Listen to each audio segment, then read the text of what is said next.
Welcome to Sound Off Extra here on the official YouTube channel for the Solomonster Sounds Off Wrestling podcast, which drops each and every Sunday on the Solomonster.com, iTunes, Stitcher Radio, and Google Play Music. I am the Solomonster. This is your Battleground 2016 review from Washington, D.C.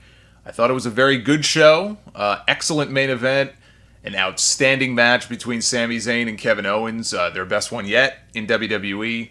Even the theme song for the show. I really like the theme song for this show. I thought it was a good choice. And for those who were asking about it like I was, because I didn't know what the name of it was, it's called This Is a War by the Phantoms. So that's the name of at least one of the songs that was used for this show. The Insta poll that I threw up on Twitter, almost 1,600 votes so far and counting, 88% thumbs up, 12% thumbs down. So a resounding thumbs up for this pay-per-view. Let's start from the kickoff show. We had Cesaro. Cesaro was on the pre-show panel. Cesaro made some news on the draft show earlier this week. He was very unhappy with being picked for Raw. He wanted to go to SmackDown. He was saying a lot of the things that a lot of people think about there being too much emphasis on the authority figures and not as much emphasis on the actual wrestlers. And he was borrowing from some very real emotion. And based on what they were doing with him here, he was talking about how he was disappointed to be left off the card. I'm the best wrestler. So obviously they're taking that promo and they're turning it into a new storyline direction for him. And you know what? Angry, bitter Cesaro could work. At least they're trying something new with him. We had the Usos against Febreze in the kickoff match. I refuse to call them Breezango. Febreze is a much better name. Copyrighted, I'm sure. I'm sure that's why they don't use it, but it's still a much better name. Jimmy Uso went for an Uso splash, but Tyler Breeze got his knees up at the last second. Immediately small packaged him for what I thought was the shock win. I was stunned when Tyler Breeze got that pin. And it got a big pop, too. These guys were very over with the crowd. You know what? Good for them. I have not been sold on them as a serious team, but you know what? All it takes is a few big wins to change people's minds. And with this brand split, you don't have as many teams on each show.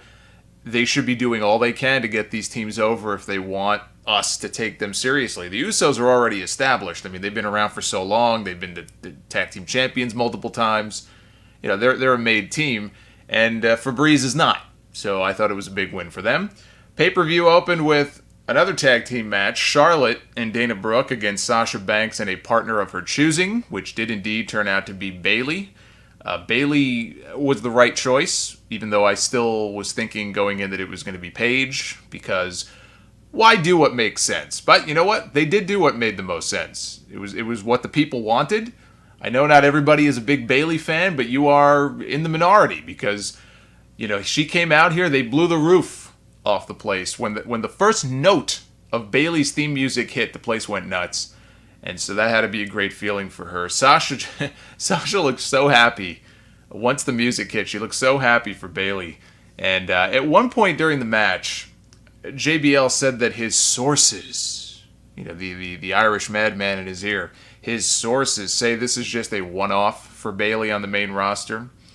And it does look that way. It looks like that probably is going to be it for her, at least for now. I know she's wrestling for the NXT Women's title against Asuka next month at the TakeOver show. So we may not see her back on Raw or SmackDown until maybe the night after.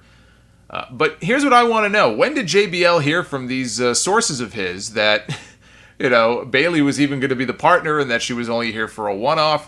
If you go back before Bayley even came out, you know, even JBL on commentary is playing it up like he doesn't know who the partner is. So how did we get from that point to in the middle of the match? Well, you know, my sources told me that it's just a one-off for Bayley. Oh, really? When were you told this? That was stupid. Crowd was super into the match, though. I liked that they opened the show with it because I think that helped a lot with the reaction. And also, you know, it's a much better spot for them to be in than the death spot before the main event. Sasha got Charlotte to tap out to the bank statement. They teased that might be enough to earn her a championship match. Sasha and Bayley hugged after the match. Not exactly the Mega Powers handshake, but I thought this was a lot of fun. We had the Wyatt family against the New Day, who mentioned before the match that they are now the longest reigning WWE Tag Team Champions in history. And maybe they are, if they're following the lineage of the tag belts that they created for SmackDown back during the Ruthless Aggression era, which I imagine that's exactly what they're doing. That being said, Demolition has them beat by, I think it's something like 140 days or something like that. And of course, now that Demolition is part of this concussion lawsuit, I doubt you're going to be hearing about that anytime soon. When they're dead, you'll hear about that. One point during this match, I think it might have been when Braun Strowman mowed down Xavier Woods, Michael Cole said it was like and I'm quoting him here, he said it was like flotting a swai, when he meant to say swatting a fly. At least I think he did. And he screwed up in the opening match too. I think at one point he got Charlotte and Sasha mixed up because they look so much alike. This was not Michael Cole's best night. Big E did another one of his suicide dives. A literal suicide dive. I am now convinced that this guy is trying to kill himself with this move. He nearly did. He almost succeeded. He landed right on his head.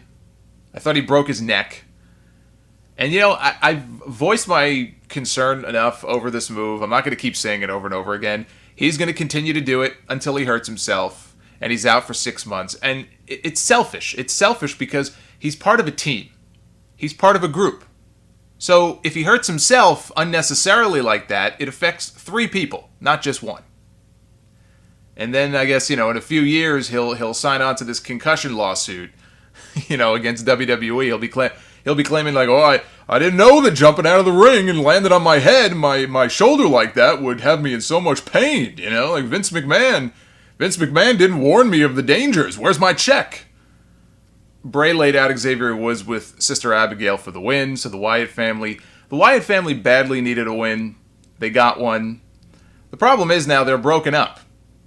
At least this version of the Wyatt family is now broken up. They're on separate brands also. Bray and Rowan are on SmackDown. New Day is on Raw with Braun Strowman. So unless New Day is going to be defending the tag team belts on both brands, that would seem to be the end of this feud. Rusev beat Zack Ryder with the accolade to retain the United States Championship, which keeps that title on the Raw brand. Rusev just continued to kick his ass after the match was over until Mojo Rawley ran down to make the save, and he was hyped. I will give him that. This guy was a ball of energy. But he's on SmackDown, and Rusev is on Raw, so even though kind of the way they were shooting this here, it looked like maybe they're setting up for a match between Rusev and Mojo, and what a match that would be. The fact is, these guys are on separate brands.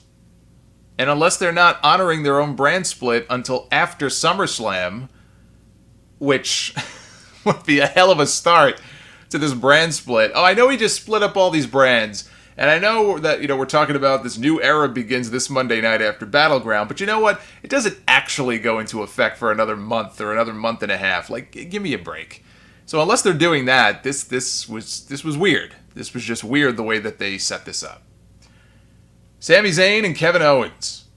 Easily the best match of the night. And one of the best, I think, on WWE pay-per-views all year. And as I said on Twitter, you're having an outstanding match when you get a standing ovation in the middle of it, which they did. It was also, without question, their best match together in WWE. They had a couple of matches in NXT. I always felt their NXT matches, they never fully lived up to the hype. They never fully lived up to their potential because they were doing like an injury angle in one case, and they were trying to tell a story. It wasn't so much about having the best match. Here, especially if this really is their last match for a while, and I'm not convinced that it is. I still think we get probably one more at SummerSlam, and maybe this time they could add in a loser leaves Raw stipulation, and the loser can go to SmackDown. But anyway, early in the match, Kevin Owens is outside the ring, and Sami Zayn does this move where he bounces off the top rope into a moonsault. I've seen him do it a million times. Only this time, he didn't get the full rotation, and he came straight down on his shoulder, right on the apron. It looked scary as all hell. You immediately think, oh shit, this guy had shoulder surgery, and now he's landing on his shoulder. And I'm not sure if it was the same shoulder that he had surgery on. The announcers claimed that it was. But, I mean, these announcers have no credibility. I mean, if these guys told me 2 plus 2 equals 4, I would call them a liar. I don't believe anything they say. But they played up the shoulder injury for the rest of the match. Zayn kept favoring his arm. Kind of made you think, is he hurt for real? Is he not hurt? I just assume it was a bad botch that thankfully could have gone really wrong, and it didn't. And they kind of incorporated it into the rest of the match. I thought it was very smart. Zayn got his foot on the bottom rope, kind of fast-forwarding later in the match. Owens had a pop-up powerbomb. Zayn got his foot on the rope. And Kevin Owens just starts yelling at him. He's just, why won't you stay down? Why won't you stay down? He's slapping Sami in the face. Zayn counters with an exploder into the corner, and then he hits a haluva kick. So Owens is out on his feet. He's kind of leaning up against Sami's body. Sami's just looking at him. I think they were going for a Shawn Michaels, Ric Flair, I'm sorry, I love you kind of moment here. Zayn's just staring at him. He props him back up in the corner, hits another haluva kick, and this time he gets the pin. And people loved this. It got just a standing ovation during and after the match. I loved it. I thought it was the match of the night. And poor Natalya and Becky Lynch, they didn't really stand a chance having to follow this match. Natalya and Becky had an okay match, but again, the crowd was drained from the previous one. Becky sold her knee, ended up tapping out to the sharpshooter, so Natalya picks up the win. I'm hoping this brand split is kind to Becky Lynch because she just has no momentum right now. I mean, the people still like her, but all the attention just seems to be on Charlotte, Sasha, and Bayley. And I think it's just easy to forget that Becky Lynch is really fucking good. And when you're really good and you have the fan support the way that she does, eventually, the cream rises to the top. Just like it did with Daniel Bryan. And I think it will with Becky too. The Miz and Darren Young for the Intercontinental Championship. I thought this was just a flat match. Bob Backlund took a bump for Maurice on the outside. And then he lost his mind. He started ripping his shirt off, not realizing that he was wearing suspenders. So the shirt was just sort of hanging off of him. He looked completely ridiculous. Basically shirtless wearing suspenders. Kind of like, what's his name? Andrade Cien Almas on NXT. He also needs to ditch the suspenders. And that stupid hat. So Maurice fell down. I guess she was pretending that Backlund shoved her down. Miz saw this. He went outside to go after Backlund. Darren Young followed. He snuck up behind the Miz. He put him in what we were told was a chicken wing. It was most definitely not a chicken wing. It looked more like a Cobra clutch. So I guess Sergeant Slaughter is also trying to make Darren Young great again. It's not working. If that's his version of a chicken wing, then I think Bob Backlund has a lot more work to do with this guy. So the referee called for the bell. I guess they were both counted out. I would imagine that's what the final decision was. I don't really remember hearing the ring announcer mention it. And now they go to separate brands. So another fine finish, and by fine I mean terrible. John Cena, Enzo Amore, and Big Kaz against AJ Styles, Luke Gallows, and Carl Anderson. Enzo is just incredible on the mic. Just amazing. Even John Cena stood there in awe of this man. He had one of the best pieces of advice I've ever heard, which is, don't ever make eye contact with someone while eating a banana. That is undoubtedly true. Kaz was basically an afterthought once Enzo got done. There was nothing he could say to top what had just been said. He is the Billy Gunn to Enzo's Road Dogg. We didn't get the usual loud spot calling in this match by John Cena. That's the good thing. The bad thing is he spent most of the match out on the apron. And this is something else that he does that also annoys me. I don't really point it out that much because I don't want it to come off like I'm picking on the guy, but it just really it just stood out to me here in this match. And I don't know if this bothers you guys or not, but his overacting when he's out there on the apron, my God, it's so irritating. It's just so irritating. He's so over the top with it. Like, Hogan used to do that a little bit, like, back when him and Savage were the Mega Powers. So, like, in Mega Powers matches, you would see Hogan sometimes on the apron, like, begging and pleading for Savage to tag him, and he could be a little bit over the top. But it was nothing like this. I mean, Cena, he just looks like a cartoon character when he does it. It's like, I actually remember some house shows where The Undertaker, I think these were some, like, overseas house shows that he did. And Undertaker's out there on the apron, and this was totally out of character for him. He would be out on the apron, dying to get the tag. he would grab a bottle of water. He would pour the water, like violently pour the water on his head, shake the bottle out on himself, and just go nuts. He would morph into the Ultimate Warrior. He would start running back and forth on the apron. He looked like a wild man out there, but he still looked like a badass. Cena just looked like an ass. Just dial it down a little bit, dude. So Cena got the pin. He pinned AJ Styles with an AA off the second rope. I would assume this leads to a blow-off match between the two of them at SummerSlam. It would be kind of nice to have him beat Cena a second time, and then maybe he can go feud with Dean Ambrose and win the championship on the SmackDown brand. But I have a feeling the outcome at SummerSlam may be very different than what I just mentioned. We had the highlight reel with Randy Orton making his big return after 9 months on the shelf with a shoulder injury. Believe it or not, Bayley got a bigger reaction than Randy Orton did. And if you disagree with that, you're fooling yourself. So maybe people in the building would have a different perspective on it. I know we had a few listeners of the show who were tweeting me all night, and I don't remember them telling me that Randy Orton got this overwhelming reaction. I mean, his reaction was good, but I didn't think it was this rousing welcome back that you would have expected for, Orton's a big star, and he was gone for almost a year.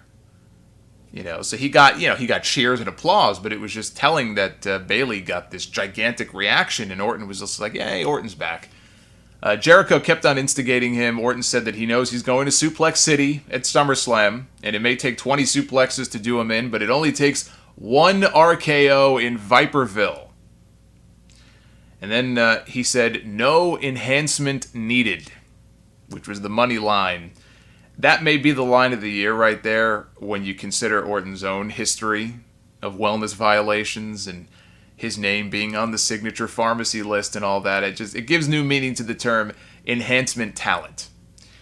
So the crowd reacted big to that line. I liked it a lot. I thought it was great. It injects a little bit of realism into things. I'm all for that. Jericho said Orton's going to pay for that comment, which I'm sure he will. By this point, it was pretty obvious that the pay-per-view, it was going past 11 p.m. They've done this a couple of times recently. I'm not really a fan of this because at this point it was almost the top of the hour when this thing ended, and the main event still, the participants in the main event still hadn't even come out. Otherwise, I thought the segment was fine. I just thought it went on too long. I think they could have shaved a good, 5 to 7 minutes off this thing. So then we had the main event, Seth Rollins, Roman Reigns, and Dean Ambrose, triple threat for the WWE Championship. We had the commissioners and the general managers come out. I think we could have done without that, but they're trying to play it up like which brand is going to get the WWE title, and they're trying to make it into a big deal, so I get it. People have been waiting a long time to see this match. I've been waiting a long time to see this match, and I thought it lived up to the hype. I didn't think it was as good as the Sami Zayn Kevin Owens match. I thought that I would rank that above this one on the card, but this one was right below it. I thought this was an excellent match. Roman Reigns made his first appearance on TV in a month. He got booed out of the building as loud as ever. Loud Roman sucks chants. Ambrose and Rollins, at one point, they teamed up. They gave Roman the old Shield powerbomb through one of the announce tables. Rollins hit a pedigree on Roman Reigns for a near fall. I see that and I think to myself, there's no way that Triple H can be happy about that. That's the second time now on TV that somebody's kicked out of the pedigree. And it was always such a protected finish. Like, rarely did anybody kick out of it. Maybe on like a WrestleMania or something, but it was rare. And now it's just becoming another move. The Brogue Kick is a more protected finish now than the pedigree is. So I wonder in his head what Triple H really thinks about that. So Rollins hit a buckle bomb on Reigns. Reigns immediately popped out of the corner and nailed him with a Superman punch. Ambrose grabbed Roman Reigns, gave him dirty deeds, and pinned Roman Reigns to retain the WWE title. That was the correct finish. Reigns, he had to eat the pin, and he did. They did the right thing. Roman Reigns now has done more clean jobs in the last 2 months than he has his entire career since coming to the main roster. The entire SmackDown locker room poured out. They were celebrating the fact that they kept the WWE title on SmackDown. At least I think that's what they were celebrating. I hope. They're not all suddenly friends. The Miz is out there. Like, what the fuck is The Miz doing out there after, he just had a couple of matches on TV with Dean Ambrose? But no, I mean, he's out there because they kept the championship on the blue brand. And so they're all out there. It was weird seeing the Usos lifting Dean Ambrose on their shoulders after he just beat their cousin. Some family members they turned out to be. I would think they're probably just pissed that by associating themselves with Roman, they now are getting booed every single week. You notice that, right? You notice the Usos are getting booed more and more. So I guess the hate has rubbed off on the Usos. So Raw now has nothing to compete for. That, obviously, it won't last very long. I expect they'll probably address it on Raw tonight, to be honest. I hate having two championships again if that's what they're going to do. Maybe they won't. Chances are that's exactly what they're going to do, and I hate that. I was so happy when they merged the two belts back in 2013 it was, and now here we go again with this. But if they're going to do it, I think that the thing that makes the most sense is having a tournament on Raw to crown a new champion. You could have the finals at SummerSlam. I would love for them to kind of swerve us a little bit, and instead of doing the obvious, which is Roman Reigns against Seth Rollins again, maybe give us like Seth Rollins against Finn Balor or something along those lines. Get Balor. What it does there is it gets Balor out of the gate strong. It brings him to Raw. It establishes him at the top right off the bat. This guy is a big deal. You should look at him as a big deal. You should pay attention to this guy. And it's a fresh match that we haven't seen before. I'm sure it'd be a great match too. But we'll see. We'll see what they have in mind. Overall, I thought this was a thumbs up show. Based on the poll, you guys seem to agree. So, thumbs up for Battleground. You can follow me on Twitter at Solomonster. That's where I put these polls up. You can vote thumbs up, thumbs down after Raw every Monday night. Usually I put them up and after all the pay-per-views. You can listen to the full episodes of the Sound Off. This is a Sound Off Extra. This is bonus audio. But if you want the full episodes, they usually run about 2 hours every single Sunday. You can get them on the Solomonster.com, iTunes, Stitcher, Google Play Music, Audio Boom, Player.fm. There's a lot of different ways to get the show. You could also listen to clips from episodes on the TV Tracks channel on YouTube. And come hang out August 21st in Brooklyn at the KBH Beer Hall, 2 p.m. for our SummerSlam meetup. Bill Apter will be joining us as our special guest. So I hope you guys can make it out. So that's going to wrap this up. We'll be back with a brand new extra very soon here on the YouTube channel. Please give us a subscribe. And until next time, be well, stay safe. I am the Solomonster, and we'll see you back here real soon. Take care, guys.